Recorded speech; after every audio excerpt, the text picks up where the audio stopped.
नमस्कार, मैं हूं पुण्य प्रसून वाजपेयी। मास्टर स्ट्रोक में तुरंत शुरुआत करते हैं उन 8 चेहरों के जरिए जो आज खास रहे हैं। पहली तस्वीर है 15 मिनट को लेकर राजनीति सियासत को। जिस तरीके से राहुल गांधी 15 मिनट मांगते थे, मोदी कह रहे हैं 15 मिनट तक आप एक लगातार में बोल तो दीजिए बिना लिखे हुए पढ़ के। सियासत इस दिशा में आ चुकी है। कर्नाटक चुनाव प्रचार का दौर है ये। हम साथ साथ हैं। दरअसल 150वीं जयंती राष्ट्रपिता महात्मा गांधी की है, तो उसको पे लेकर कल मीटिंग होने वाली है। उसमें प्रधानमंत्री मोदी भी रहेंगे, राहुल गांधी भी रहेंगे, ममता बनर्जी भी रहेगी। सब लोग एक साथ बैठने वाले हैं। तो कह दिया जाए महात्मा गांधी के नाम पर ही सही, लेकिन सब साथ साथ हैं। लाल किला तो चला गया। ताजमहल किसके हाथ में आएगा? मुश्किल यह नहीं, मुश्किल यह है कि सुप्रीम कोर्ट केंद्र सरकार से पूछ रहा है, जनाब रंग पीला पड़ रहा है, किसी को परवाह है? अगली तस्वीर। अब हवा में इंटरनेट टेक्नोलॉजी आसमान में है, वहां पर आप इंटरनेट चला सकते हैं। जाहिर है मोबाइल फोन का उपयोग भी कर पाएंगे, बातचीत भी कर पाएंगे, स्काइप भी कर पाएंगे। ट्राई ने इजाजत दे दी है। एम्स से निकले रिम्स पहुंच गए। रांची के रिम्स हॉस्पिटल में लालू यादव भर्ती हो गए हैं। तबीयत रास्ते में बिगड़ी थी, आगे देखा जाए। त्वरित सुनवाई होनी चाहिए, खासतौर से जो यौन उत्पीड़न होता है बच्चों के साथ, हाईकोर्ट तुरंत करे, इस बात का जिक्र सुप्रीम कोर्ट ने किया है। यूपी की कमान जतिन प्रसाद को सौंपी जा सकती है क्या? यह एक सवाल है। जितेंद्र प्रसाद के बेटे हैं और यूपी की कमान सौंपने की तैयारी हो रही है। किसे दिया जाए, सबसे आगे नाम चल रहा है। बहरहाल अमेरिकी हीरो कल्पना चावला, इस बात का जिक्र ट्रंप कर रहे हैं। भारत कहता रहा हमारी हीरो करनाल की। और याद कीजिए 2003 कोलंबिया शटल किस तरीके से दुर्घटनाग्रस्त हुआ था, मौत हो गई थी, लेकिन ट्रंप ने कहा यह अमेरिकी हीरो है। बहरहाल इन 8 तस्वीरों से इतर आज मेडे भी है, अंतर्राष्ट्रीय मजदूर दिवस, और हमने मास्टर स्ट्रोक को हटाकर लिख दिया मजदूर। मजदूर का मतलब श्रमेव जयते, इसलिए क्योंकि 2014 अक्टूबर में प्रधानमंत्री मोदी ने श्रमेव जयते के नाम से एक सम्मेलन किया, मजदूरों के हित का जिक्र किया और आने वाले वक्त में कहा क्या कुछ करेंगे। हमें लगा आज श्रमेव जयते के जरिए ही हिंदुस्तान के मजदूरों को देख लिया जाए, समझ लिया जाए, बता भी दिया जाए श्रमेव जयते कहां पर है। तो पहली रिपोर्ट।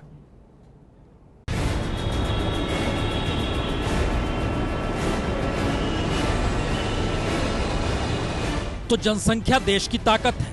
2011 में ही 121 करोड़ पार कर चुकी थी और उस जनसंख्या से भी बड़ी ताकत है मजदूरों की। समूचे यूरोप में जितने मजदूर नहीं, उससे ज्यादा मजदूर सिर्फ भारत में है। 48 करोड़ 17,43,311। तो क्या भारत की पहचान मजदूरों की है? जी नहीं, सिर्फ मजदूरों की नहीं, क्योंकि 1886 में तो शिकागो के बाजार में 8 घंटे काम होने चाहिए, इसको लेकर मजदूर निकले थे। गोलियां चल गई, कुछ मजदूर मर गए और उसके बाद से सिलसिला शुरू हो गया 1 मई मजदूर दिवस का। लेकिन इसी के जरिए क्या मई दिवस या लेबर डे को देखा जाए भारत में भी? शायद नहीं, क्योंकि दुनिया के सबसे ज्यादा मजदूरों को समेटे भारत का सच सिर्फ मजदूर या उसकी मजदूरी तक नहीं टिकता, ना ही काम के घंटे तक, बल्कि भारत में जब हर चौथा व्यक्ति बीपीएल यानी गरीबी की रेखा से नीचे हो, तो फिर मजदूरों का जिक्र कैसे कोई करे? क्योंकि जब रोजगार नहीं होंगे तो फिर मजदूर से ज्यादा बेरोजगार होंगे। जो बेरोजगार होंगे वो मजदूरी भी पूरी कर नहीं पा रहे होंगे, क्योंकि देश की नीतियां कुछ ऐसी ही हो चली है। बीते 4 वर्ष में 13,87,394 दुकानों में ताले पड़ गए। दुकानों का मतलब है कंस्ट्रक्शन, मैन्युफैक्चरिंग और उसके साथ साथ थोक व खुदरा व्यापार से जुड़े दुकानों पर ताले, छोटी बड़ी कंपनियों पर ताले। बरस दर बरस कैसे लगते चले गए, हालात देख लीजिए। 2014 में 2,66,401 कंपनियां बंद हुई। 2015 में 2,83,000 कंपनियां बंद हुई। 2016 में 2,99,993 कंपनियां बंद हुई और 2017 यानी बीते बरस 5,38,000 कंपनियां बंद हो गई। तो भारत में मजदूर दिवस नहीं बल्कि बेरोजगार दिवस का हाल ये हो चला है कि देश के 80% से ज्यादा मजदूर ऐसे असंगठित क्षेत्र में काम कर रहे हैं जहां काम करते हुए कोई मजदूर नहीं चाहता उसका बेटा उस जगह काम करे, जहां वो काम कर बेटे को पढ़ा रहा है या मजदूर बना रहा है। और ये हालात सबसे बुरे टेक्सटाइल फील्ड में है। ILO यानी इंटरनेशनल लेबर ऑर्गेनाइजेशन की रिपोर्ट कहती है कि भारत में 50% टेक्सटाइल कामगार काम करना ही नहीं चाहते। 10 में से 9 कामगार अपने बच्चों को फैक्ट्री से दूर रखना चाहते हैं। 25% मजदूर कितने भी घंटे काम के लिए तैयार हैं बशर्त मजदूरी मिल जाए। और 60% मजदूर बिना कागज यानी बरसों बरस से यूं ही काम करते हैं। तो देश में सवाल मनरेगा या खेत मजदूर भर का नहीं, सवाल 20 करोड़ रजिस्टर्ड बेरोजगारों का भी नहीं। क्योंकि सच तो बार बार हम दिखा रहे हैं, दिखा चुके हैं। हर चौथा व्यक्ति गरीबी रेखा से नीचे, हर दूसरा व्यक्ति मजदूर। सवाल तो बिना रोजगार खड़ी होती उस फौज का है जिसे बरगलाने के लिए सियासत मैदान में है। और उस कतार में हर पहला शख्स 15 मिनट के खेल में देश को उलझाना चाहता है, उलझाए हुए है। नरेंद्र मोदी जी पार्लियामेंट में खड़े होने से घबराते हैं। मैं आपको बता रहा हूं, 15 मिनट मेरी वहां पे स्पीच करा दो, 15 मिनट मेरी वहां पे मोदी जी के सामने स्पीच करा दो, 15 मिनट में राफेल की बात करूंगा, नीरव मोदी की बात करूंगा, मोदी जी वहां पे खड़े नहीं रह पाएंगे। आप 15 मिनट हाथ में कागज लिए बिना कर्नाटक की आपकी सरकार की अचीवमेंट, सिद्धियां 15 मिनट कर्नाटक की जनता के सामने बोल दीजिए। हास्यास्पद स्थिति नहीं है ये। 15 मिनट का जिक्र हिंदुस्तान के प्रधानमंत्री और कांग्रेस जैसी पार्टी के अध्यक्ष भी कर रहे हैं। और इस देश में मजदूर, चलिए एक दूसरी रिपोर्ट आपको दिखाते हैं। मजदूरों को कुछ दिया तो नहीं जाता, लेकिन मजदूरों के नाम पर सरकारी खजाना भर लिया जाता है। जरा इस रिपोर्ट को देखिए। तो यह आंकड़ा 39,152 करोड़ रुपए का है, जो कि कंस्ट्रक्शन वर्कर्स वेलफेयर सेस के जरिए 31 दिसंबर 2017 तक मजदूरों की भलाई के लिए सरकार ने कमाए। और इसमें से मजदूरों की भलाई पर खर्च हुए सिर्फ 10,123 करोड़ रुपए, यानी देश में मजदूरों के नाम पर लिए गए सेस की 29,000 करोड़ की रकम सरकारी खजाने में फालतू पड़ी हुई है। और देश में मजदूरों की हालत कितनी बदतर या दयनीय है, ये सरकारी दस्तावेजों में दर्ज सिर्फ मनरेगा के मजदूरों से ही समझा जा सकता है, जहां 100 दिन का काम 2% से भी कम लोगों को मिलता है। और जो काम मिल जाता है उसके भी पैसे वितरण तक पहुंच नहीं पा रहे। तो क्या सारे दावे मजदूरों को लेकर हवा में हैं? 2017-18 की जो बजट, उसमें लेबर डिपार्टमेंट ने लेबर वेलफेयर के लिए टोटल डिपार्टमेंट का बजट था 294 करोड़। लेकिन हमने देखा कि फरवरी 2018 तक उसमें से एक पैसा भी खर्च नहीं करवाया गया। तो सवाल सीधा है, इस देश में मजदूरों की चिंता है किसे? और जिसकी चिंता है उस रईसी के सच को परख लीजिए। देश में 2013 से 2016 के बीच कॉर्पोरेट को 17,15,000 करोड़ की टैक्स माफी दे दी गई।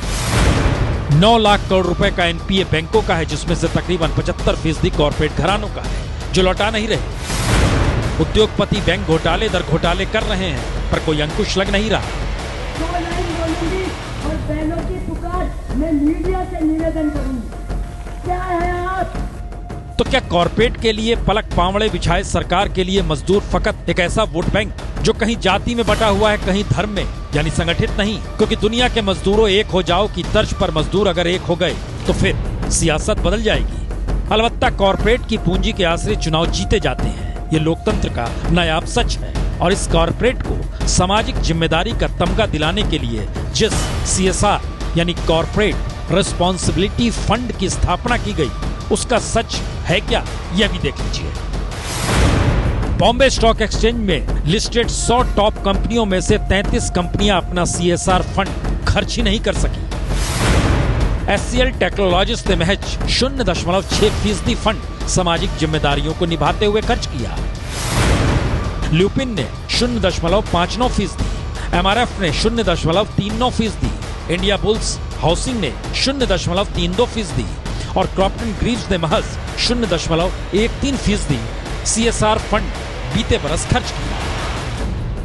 तो कॉर्पोरेट के लिए सामाजिक जिम्मेदारी क्या होती है, ये आंकड़ों से आपने समझ लिया। अलबत्ता इस फंड का इस्तेमाल हो, शायद इसीलिए सरकार ने अडॉप्ट ए हेरिटेज स्कीम लाई है, जिसके तहत लाल किला गोद ले लिया गया और अब डालमिया ग्रुप अपने CSR फंड से 25 करोड़ रुपए खर्च करेगा, जो कानूनी बाध्यता है, खर्च करना पड़ेगा। अलबत्ता इस खर्च के आसरे वो लाल किले से अपने करोड़ रुपए की ब्रांडिंग करेगा। ऐसे में याद कीजिए श्रमेव जयते योजना। श्रम एव जयते। 4 बरस पहले श्रमिकों के अच्छे दिन लाने के लिए श्रमेव जयते योजना लॉन्च की गई थी और वादा यही किया गया था, श्रमिकों के मुद्दे को श्रमिकों की निगाह से देखा जाएगा। हमारा देखने का तरीका, सामान्य व्यक्ति की तरफ देखने का तरीका, क्योंकि हमने श्रम को प्रतिष्ठित नहीं माना है। लेकिन 4 बरस बीत गए, श्रमेव जयते योजना की सफलता कटघरे में है। नेट पर खोजिएगा तो कहीं मिलेगा नहीं। और तो और इस बरस श्रमिकों की समस्या पर बात करने के लिए 26-27 फरवरी को जो 47वां भारतीय श्रम सम्मेलन होना था, उसे भी आखिरी वक्त में अनिश्चित काल के लिए टाल दिया। 93% मजदूर ऐसे हैं जिनको अभी अनऑर्गेनाइज सेक्टर कहा जाता है। उनके लिए कोई कानून, कोई नियम, कोई व्यवस्था नहीं बनी। इसलिए सरकारों के जो प्रयास हैं उनसे मजदूरों को जो निराशा है वही हाथ में आ रही है। कहते हैं हकीकत की जमीन बड़ी खुरदुरी होती है, उस पर रेड कारपेट बिछा दीजिए, ये सरकार का काम है। हम रेड कारपेट उठा देते हैं और उठाने के बाद कानपुर की पहचान क्या थी? जाहिर है उद्योग दर उद्योग, इंडस्ट्री दर इंडस्ट्री। दिया सलाई का पहला कारखाना कहां लगा था? बिहार के कटिहार में। हमारे रिपोर्टर दोनों जगह पहुंचे, हाल देखिए।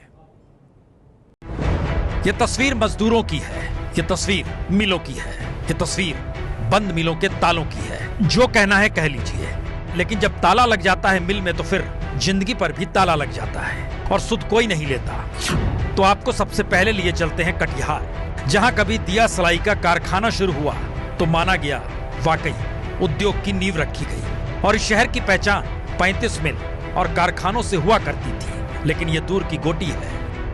20-22 एकड़ में फैले इन मिलों पर ताले लटके पड़े हैं। सरकारी जूट मिल में करोड़ों का सामान सड़ रहा है। क्या सर अपना दुख बतावे हम। एक समय था इस मिल में काम करते थे, ये 10 हाथ पटुआ का गांठ खींच के मशीन पर देते थे और प्रोडक्शन होता था, मजदूरी मिलती थी, हम अपना बाल बच्चा का हम लोग भरण पोषण करते थे। अब ऐसा नौबत आ गया, भरण पोषण करना मुश्किल हो गया। आखिर हम लोग सारा नेता के पास जाके गुहार लगनी पेन पेपर से, कोई हमने के सुने वाला नहीं के, आखिर क्या करिए। तो कपड़ा मंत्रालय से संचालित RBHM जूट मिल में साल 2010 में प्रोडक्शन शुरू किया गया। ठेकेदारों के नुकसान के बाद 2016 में बंद कर दिया गया। 35 दिनों का वेतन मजदूरों को नहीं मिला। करोड़ों का सामान बेचकर भरपाई की जा सकती है, लेकिन सरकार ना ही नीलामी करती है, ना ही मिल दोबारा शुरू करती है। और नीति आयोग की रिपोर्ट कहती है विकास के मामले में कटिहार बिहार में सबसे निचले स्तर पर है। 1000 मजदूर के परिवार और बच्चों को लेकर 10,000 मजदूर इस जूट मिल से प्रभावित होते थे। व्यवसाय पर भी इसका असर पड़ता था। आज मिल बंद होने से मजदूरों के सामने भूखमरी की नौबत आ गई है। आज के तारीख में आदरणीय मोदी जी के नेतृत्व में एक कारखाना बंद है और हम मजदूर दर दर की ठोकर खा रहे हैं। तो ये मजदूर क्या करें? ये कटिहार के हैं और पूर्व के मैनचेस्टर कहे जाने वाले कानपुर का हाल देखिएगा तो फिर त्रासदी और समझ पाइएगा। हाथ में कला लेकिन रोजगार नहीं, हथेली खाली और विश्वविख्यात मिले बंद। 60 साल में कांग्रेस ने क्या किया? 60 साल का हिसाब मांग रहे हैं। 4 साल में वो पोजीशन कर दिए हैं कानपुर के मजदूरों का कि आज उनके सामने कुछ नहीं दिख रहा है। जो है कब्रिस्तान बना दिया है इस शहर को। हम लोगों की हालात ये है कि हम लोग जो है खाने के लिए 2 टाइम रोटी नहीं मिल रही है।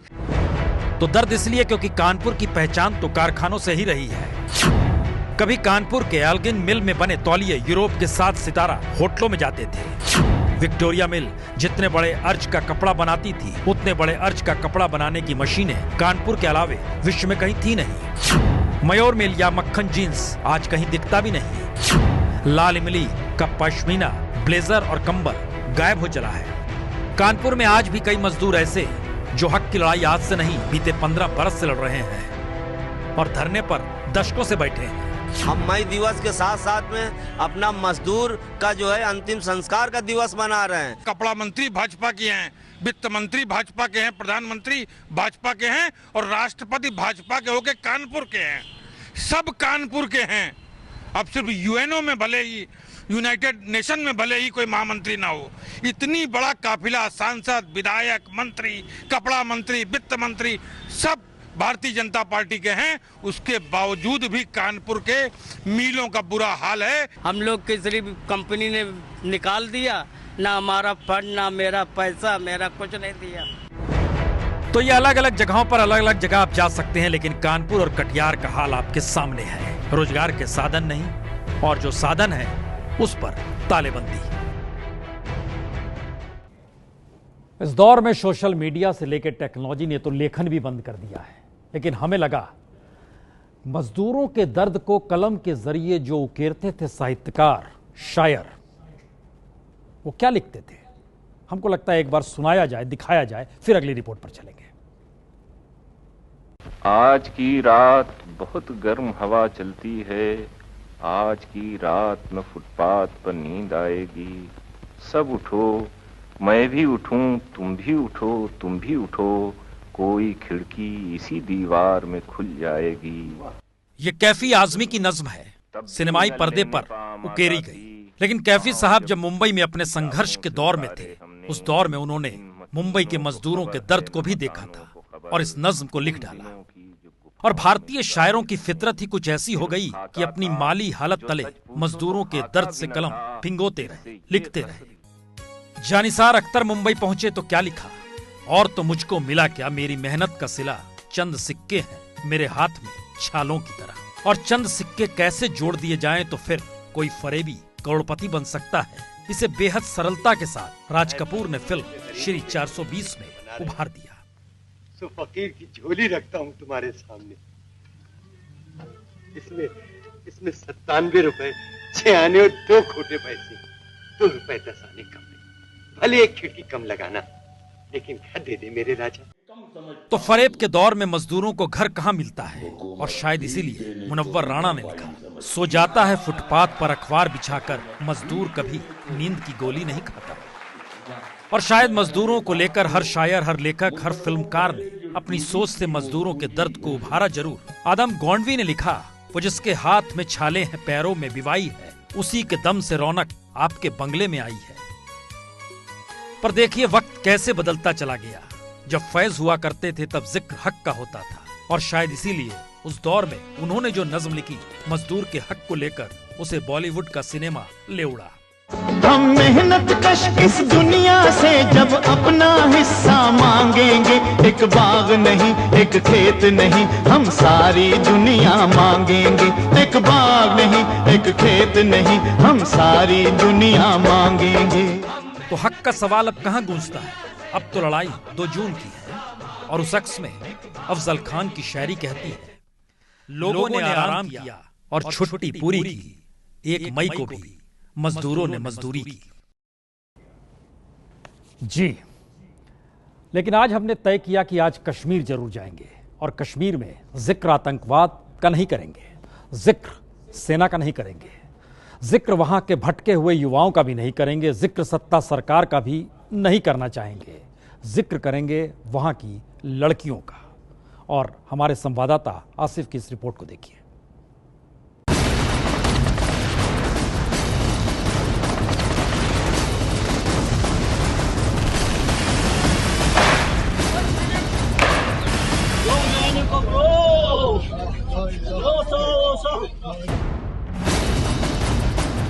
तो कश्मीर का ये ऐसा सच है जिसके आसरे आतंक, और सिर्फ आतंक से 2-2 हाथ करती सेना, सरकार का चेहरा ही सामने आता है, या फिर इनकाउंटर में मारे जाने के बाद किसी युवा आतंकवादी की तस्वीर से पता चलता है ये कब कैसे आतंकवादी बन गया।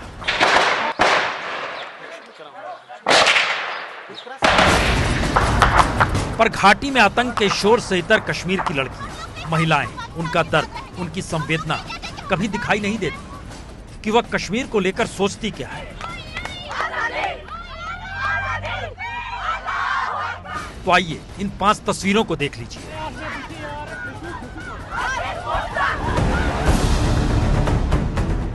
और यह अनूठा सच है कि राज्य की मुखिया महबूबा मुफ्ती महिला है। दुनिया में कश्मीर के नाम पर कठुआ कांड ने जो धब्बा लगाया, उसकी पीड़ा 8 बरस की बच्ची ने भोगी। किताबें छोड़ हाथ में पत्थर थामे यह भी घाटी की लड़कियां हैं, जिनके भीतर का गुस्सा पत्थर में तब्दील हो चुका है।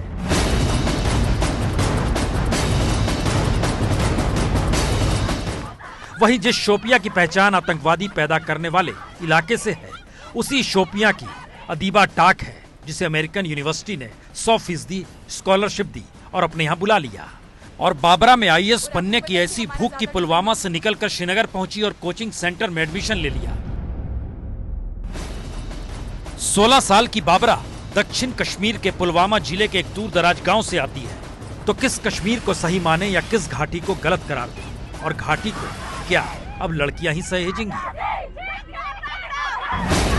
ये श्रीनगर के लाल चौक के सरकारी महिला कॉलेज की छात्राएं हैं। कठुआ बलात्कार और हत्या मामला सामने आया तो छात्राएं सड़क पर उतर आई। मासूम लड़की के इंसाफ की मांग करते हुए विरोध किया, प्रदर्शन किया। पर विरोध का तरीका शांतिपूर्ण कहां होता है? ड्रग्स दिए गए हैं जिस वजह से उसका रेप हुआ है। हम सिर्फ ये चाहते हैं, ओनली जस्टिस चाहते हैं। लड़कियों के भीतर का यह गुस्सा अब सड़क पर ही फूटने लगा है, क्योंकि लगातार प्रदर्शन, हड़ताल और इनकाउंटर के बीच से जिंदगी जब गुजर रही हो तो फिर कश्मीर घाटी की युवा महिलाओं का सब्र का बांध भी टूट जाता है। वो गुस्से को कब तक जब्त रखे? गांव में रहती हूँ जहाँ पे हमारे स्कूल बंद रहते हैं ऑलमोस्ट, वहाँ पे हमें कोई पढ़ाई नहीं मिलती है स्कूल से, तो हम इसलिए हम यहाँ आते हैं और हमें अभी कुछ नहीं मिला। हमें 12 हमारा इस साल 12 तो असर शिक्षा पर पड़ रहा है, पर लड़कियों के भीतर का जज्बा मरा नहीं। तभी तो कश्मीर में जिस शोपियां को आतंक का गढ़ माना जाता है, वहां से निकलती है 17 बरस की अदीबा टाक। अदीबा ने बड़ी मुश्किल से लड़ते हुए अपने जीवन की राह जो चुनी, वह राह उसे अमेरिका ले गई। अमेरिका के यूपीएन यूनिवर्सिटी ऑफ पेंसिल्वेनिया में एरोनॉटिकल इंजीनियरिंग के लिए उसे चुना गया, वह भी 100% स्कॉलरशिप पर। मुझे उतना एक्सपोजर नहीं मिला है शोपियान में पढ़ के, एंड आई थिंक जो अपॉर्चुनिटी मुझे यूपेन में मिलेगी, फिलाडेल्फिया में मिलेगी, that will help me to understand myself as well as the whole world. लेकिन अदीबा की तरह हर कोई खुशकिस्मत होता नहीं। कश्मीर के हालात लड़कियों के दिल दिमाग को छलनी कर रहे हैं। 16 बरस की बारबरा दक्षिणी कश्मीर के पुलवामा जिले के एक दूर दराज गांव से आती है। पढ़ाई के लिए श्रीनगर में एक निजी कोचिंग सेंटर में दाखिला लेती है, ताकि आईएएस की तैयारी कर सके, कॉम्पिटिटिव एग्जाम दे सके, अपनी जिंदगी संवार सके। पर हफ्ते भर पहले कोचिंग सेंटर को 3 महीने तक के लिए बंद करने का ऐलान और कोई नहीं, सरकार कर देती है। और आपको पता है कि हमारा ज़्यादा डिपेंडेंट होते थे हम ज़्यादा ट्यूशन सेंटर्स पे, बिकॉज ट्यूशन सेंटर्स हमारे काफ़ी खुले रहते थे। तो अब जब ट्यूशन्स भी बंद हो गए तो हमारी स्टडीज़ पे बहुत ज़्यादा इफेक्ट हो रहा है। तो लड़कियां क्या करें? सियासत लाभ उठा लेती है, अलगाववादियों की महत्ता बढ़ जाती है, कोई विरोध प्रदर्शन को सही ठहराता है, कोई गलत। पर लड़कियां क्या करें? इतनी किलिंग से तो जो हाफ यूथ है वो तो मर ही गया। अब जो बाकी यूथ है उनको ये पढ़ने नहीं दे रहे। इसी दोराहे पर कश्मीर के युवा आज खड़े हैं। हर रोज होने वाली हिंसा और एनकाउंटर का सीधा असर इनकी मानसिकता पर हो रहा है। युवा जीवन में कुछ करना चाहते हैं, पढ़ाई से लेकर खेलकूद और सिविल सर्विसेज में अपना नाम करना चाहते हैं, लेकिन कश्मीर समस्या का साया इनके इन सपनों पर भारी पड़ रहा है। पर लड़कियां हार नहीं मानती। 19 बरस की रग्बी खिलाड़ी इर्तिका भी इसी सोच की मिसाल है। रग्बी जैसे खेल में इर्तिका ने भारत का नाम भी रोशन किया और कश्मीर का नाम भी रोशन किया। और इर्तिका इस छोटी सी उम्र में रग्बी की कोच बन चुकी है। लेकिन आगे जाने और कश्मीर में महिलाओं के लिए कुछ करने का जज्बा वो कब तक संभाले और किस रूप में संभाले? मैं इसमें विनर रह चुकी हूँ, नेशनल में गोल्ड मेडल है मेरा, तो मैं चाहती हूँ कि मैं आगे बढ़ूँ, इंडिया के लिए खेलूँ और जेके को रिप्रेजेंट करूँ। हम यानी सियासत हर चीज पर भारी है। शायद इसीलिए सड़क पर विरोध प्रदर्शन करने वाली लड़कियां अब भी सीएम महबूबा मुफ्ती की तरफ कुछ यूं देखती हैं। आखिर सलूशन है क्या कश्मीर का? हम लोग नहीं चाहते हम पाकिस्तान के साथ रहेंगे, हम लोग नहीं कहते कि हम मुजाहिदीन हैं। जी, लेकिन एक दूसरा जिक्र चलिए करते हैं। यह जिक्र और किसी का नहीं, एक सांसद का है। वो सांसद जो करोड़पति है, लेकिन जिक्र इसका भी नहीं है। जिक्र तो दरअसल उस योजना का है जो गरीबों के लिए बनाई गई। अब इसमें करोड़पति सांसद कहां से आ जाता है? जरा रिपोर्ट को देखिए और इस देश की त्रासदी पर ठहाके लगा लीजिए। इस हलफनामे को गौर से देखिए। यह हलफनामा उन्नाव से सांसद साक्षी महाराज का है। कितने रईस हैं आपके सामने है, कितनी जीवन बीमा पॉलिसी है यह भी देख लीजिए। यानी साक्षी महाराज के पास कोई कमी नहीं, लेकिन गरीबों को स्वास्थ्य सुविधाएं देने वाले आयुष्मान भारत योजना के लाभार्थियों में सांसद साक्षी महाराज का भी नाम हो जाए तो फिर इसे क्या कहेंगे?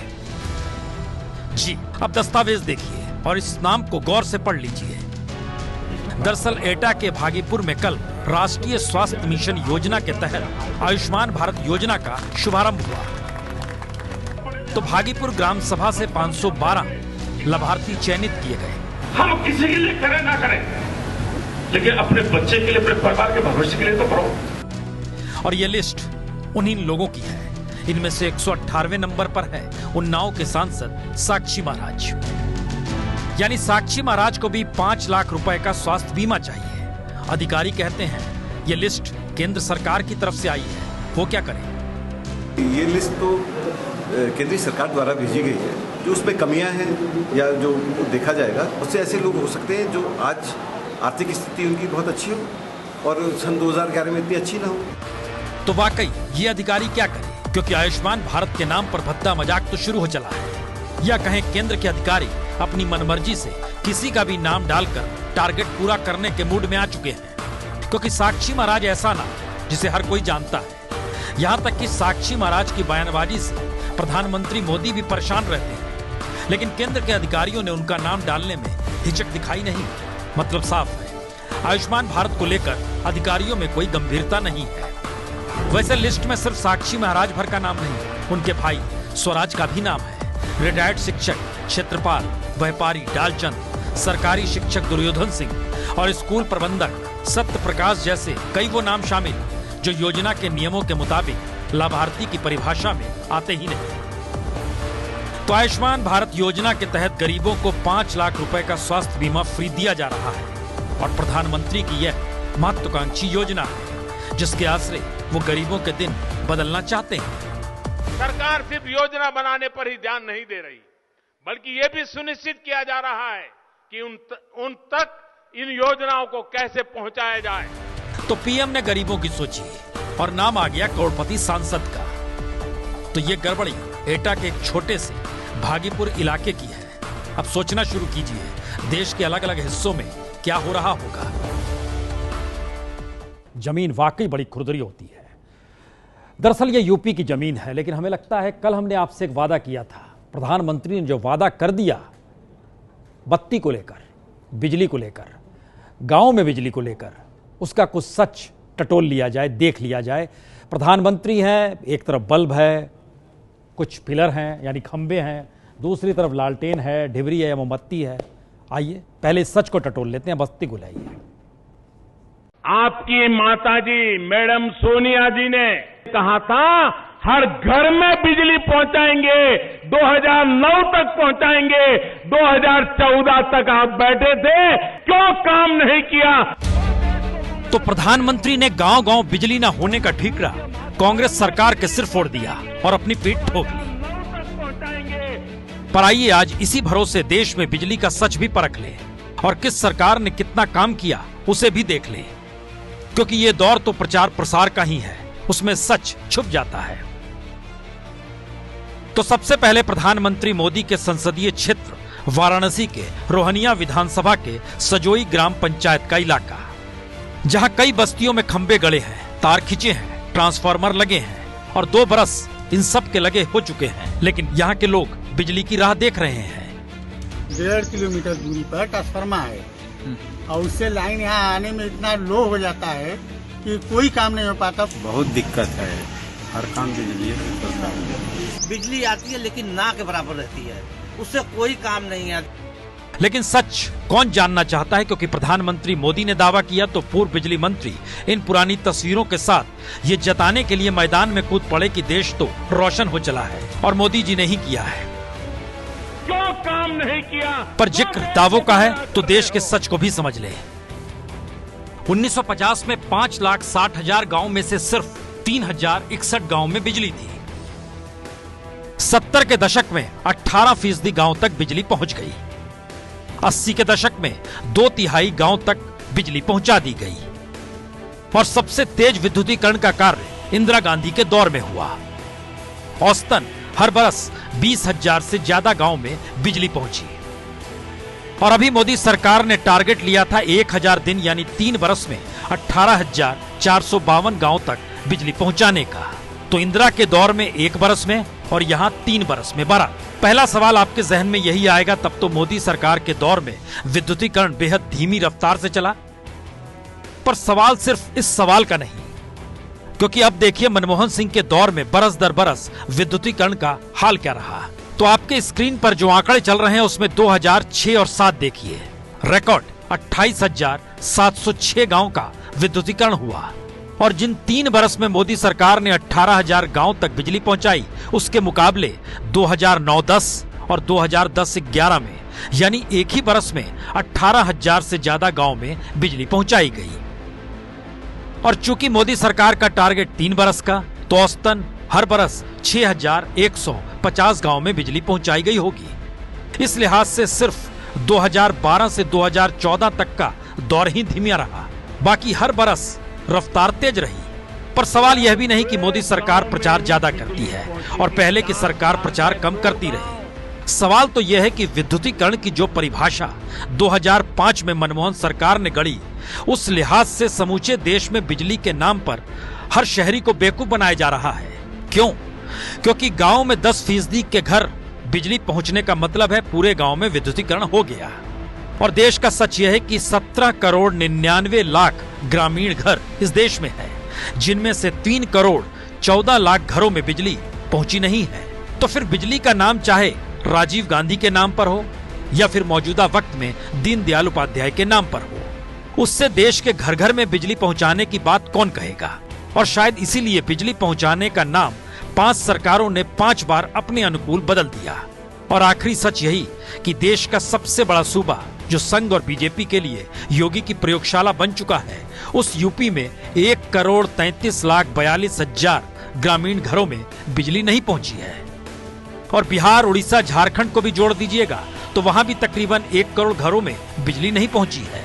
तो फिर नासा की इस तस्वीर को देख लीजिए, क्योंकि इसी तस्वीर को सरकार दिखा रही है और बता रही है कि घर घर बिजली पहुंच चुकी। और इससे मन न भरे तो फिर चुनावी प्रचार के इस तंज को सुनिए और ताली पीटिए। कम से कम आपकी परम पूज्य माताजी की बात तो मानो। हम गांव-गांव भी गए हैं, वहां जाएं, लेकिन हमें लगता है जब इस बात का जिक्र हो ही गया है कि प्रचार प्रसार ही इस दौर में सबसे महत्वपूर्ण है, तो प्रचार प्रसार की दिशा में सरकार बहुत काम करती होगी। अधिकारी लगे रहते होंगे, ब्यूरोक्रेट्स देखते होंगे कौन सी तस्वीर जानी चाहिए, प्रधानमंत्री की ये तस्वीर लगे, उनके साथ जो तस्वीर है वो तस्वीर लगे। एक सच आपको दिखलाते हैं, छोटा सच है लेकिन बड़ी दृष्टि से देखिएगा।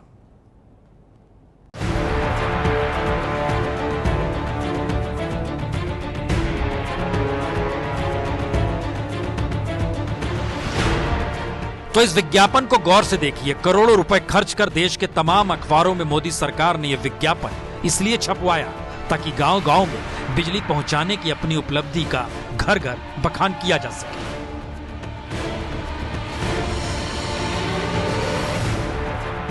लेकिन अब इस महिला की तस्वीर को देखिए और अब इसे देखिए। जी, दोनों एक ही महिला की तस्वीर है। तो क्या विज्ञापन में प्रधानमंत्री मोदी के साथ जिन 24 लोगों का चेहरा चस्पा किया गया वह भी वास्तविक है या नहीं, यह सवाल तो हो सकता है। या फिर यह मॉडल तो नहीं, सवाल हो सकता है। या फिर कॉपी पेस्ट का दौर है, सवाल हो सकता है। पर विज्ञापन तो सामने है, एक ही तस्वीर है, 2-2 जगह चस्पा, 2-2 बार चस्पा, सब कुछ सामने है।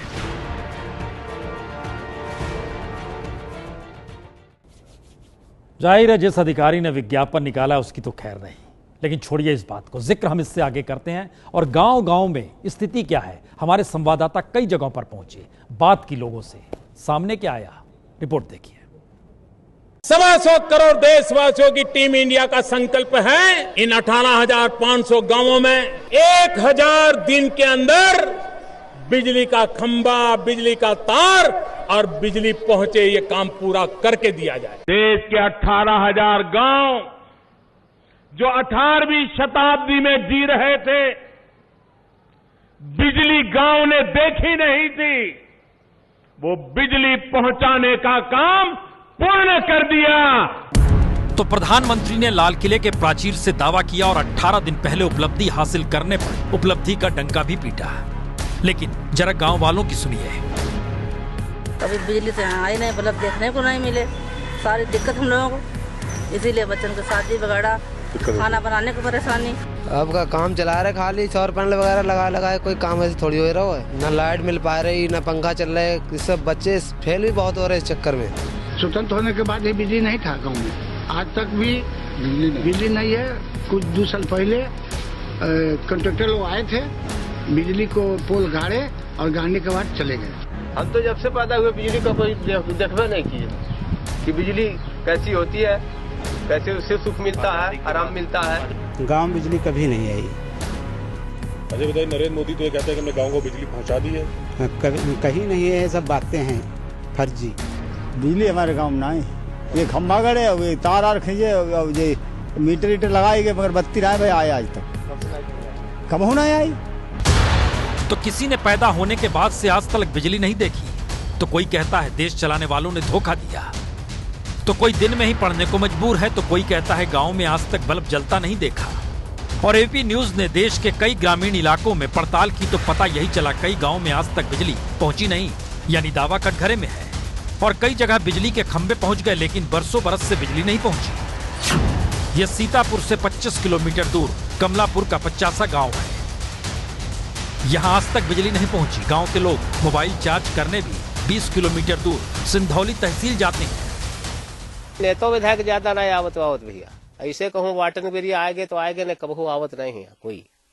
आश्वासन देते हैं बिजली आएगी। हाँ, तब तो कहते हैं कि बिजली लाग जाये, तुम्हारे गांव में लाइट लाग जाये, कहूँ कहीं सोलर लाइट लगवा जाओ। गांव में बिजली कभी नहीं आई। अजय बताइए, नरेंद्र मोदी तो ये कहते हैं कि हमने गांव को बिजली पहुंचा दी है। कहीं नहीं है, सब बातें हैं फर्जी।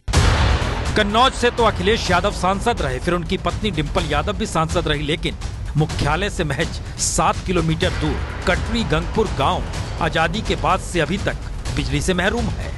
सालों पहले खंबे गड़ गए, तार खिंच गए, लेकिन बिजली नहीं आई। सर, खाना बनाने में दिक्कत हो रही है। हमारे गांव में शादी ब्याह मतलब नहीं हो रहा है, लाइट बगैर कोई काम नहीं हो रहा है। बच्चे पढ़ पाते नहीं है, अंधेरा है, कैसे पढ़ पाएंगे। संभल के इस करेला गांव को तो बिना बिजली के खंभों वाले गांव के नाम से ही जाना जाता है। खंबा ये गड़ रहेंगे, एक खंबा देखो गाड़ रहेंगे, अगरबत्ती है ही नहीं। जब ऐसा होता ना तब लड़ते हैं, हाथ जोड़ेंगे, नोहरे करेंगे, काम पड़ेगा तो कोई बात ही ना। और बरेली के जिगनिया सादिक अली गांव में 2007 से खंबे लगे हैं, तार खींच दिए गए, लेकिन बिजली नहीं आई।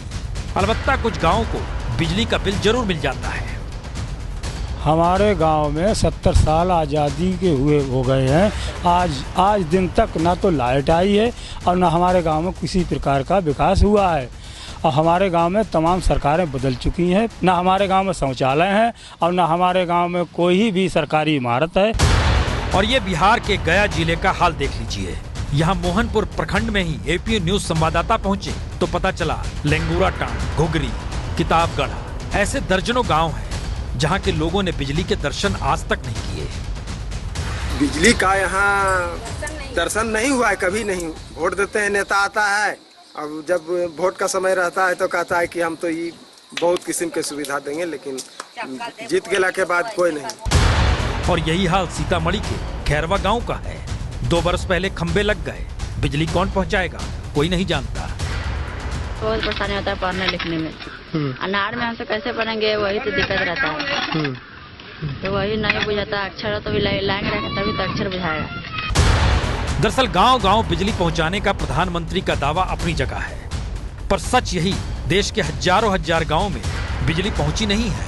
सरकारी उदासीनता का आलम यह है कि हजारों गांवों में खंबे लगे हैं, तार खींचे नहीं गए।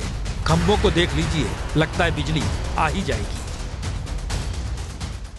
बार बार जिक्र होता है देश तरक्की कर रहा है, बार बार इस बात का जिक्र होता है विकास बड़ी तेजी से हो रहा है, बार बार इस बात का जिक्र होता है कि शायद देश की इकोनॉमी बेहद मजबूत हो गई है। लेकिन झोपड़ी के भीतर झांक कर देखिए, जहां जिंदगी खपरेल में कहिए या 2 जून के लिए तरसती रहती है, आपने कभी सोचा उस घर के भीतर भी कितना बड़ा दुख हो सकता है, अपराध हो सकता है? एक परिवार यूपी में तैयार हो रहा है सीएम के दरवाजे पर जाकर खुदकुशी करने के लिए। वो जाए उससे पहले इस रिपोर्ट को सीएम साहब देख लें, हो सके तो खुदकुशी से रोक लें। जोगी के दरबार में एसपी कप्तान हुआ, वही हम हत्या कर लेंगे। अब यहाँ पर मिलने लौट के नहीं आएंगे। फिर आप क्या चाहती हैं? आप पर हमारी कार्रवाई हुई।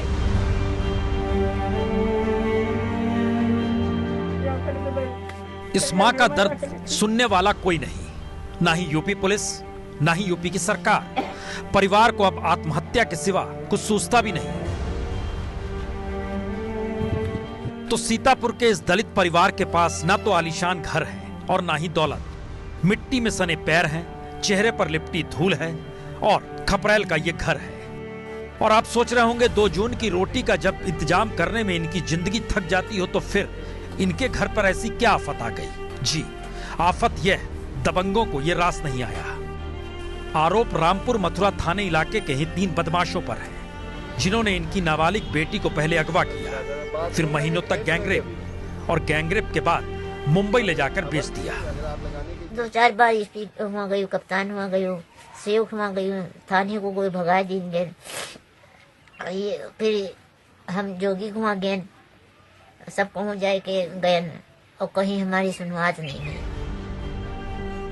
परिवार क्यों कह रहा है कि सुनवाई नहीं हुई? इसका सबूत ये एफआईआर की कॉपी है।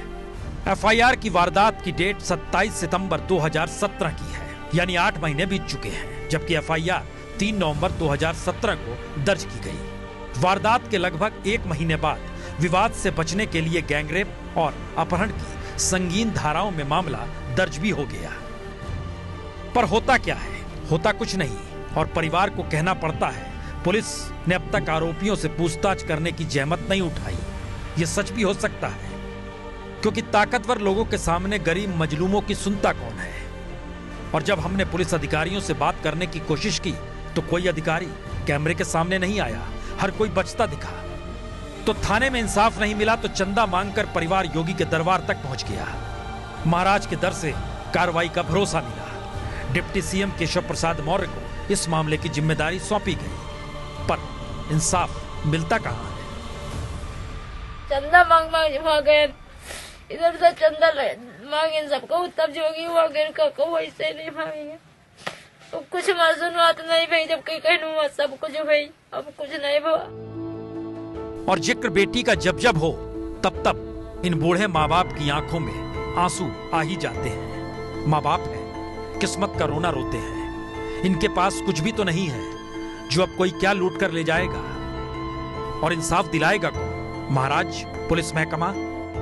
8 महीने बीत चुके, दबंग खुल्लम खुल्ला घूम रहे हैं। ये है एबीपी न्यूज, आपको रखे आगे।